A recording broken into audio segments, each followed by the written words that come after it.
หักแล้วใจต้องฮ้อนหนต้องยอมให้ใจคิดฮอดต้องนอนบ่หลับทุกคืนก็ห้ามใจแล้วอย่าไปแต่ในความฮักนั้นบ่มีเหตุผล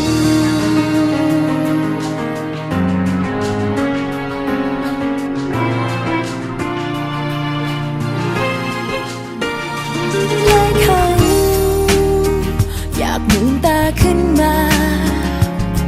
แล้วเห็นเจ้าอยู่ถึงข้างกายโซกหาคำเบาแบบใดเพื่อให้เจ้ารู้สึกแบบเดียวกันต้องยอมห้ามในหัวใจต้องการเจ้าเท่าใด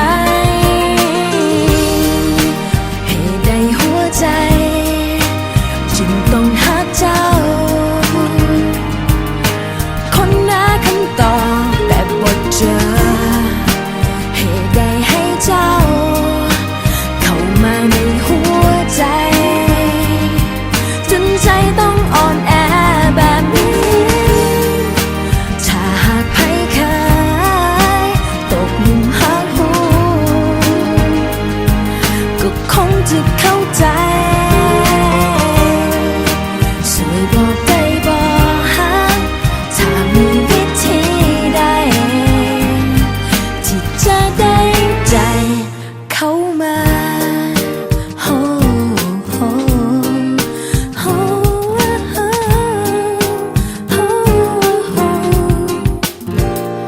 นี่เพียงได้ยินเสียงหัวใจต้องสั่น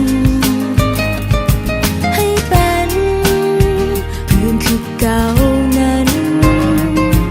ก็คงยากคงจะยากใจ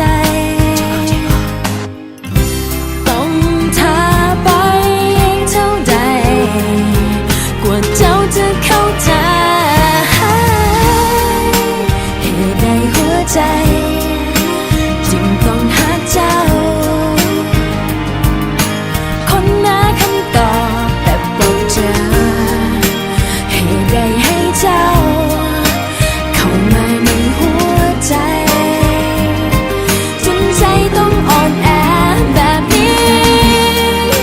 ถ้าหากใครเคยตกหลุมรักหูก็คงจะเข้าใจช่วยบอกได้บอกหาถ้ามีวิธีใดที่จะได้ใจเข้ามา When you finally found the one you would give all your heart and soul but they don't seem to care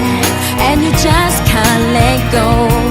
you don't wanna say goodbye you just wanna make it right but you don't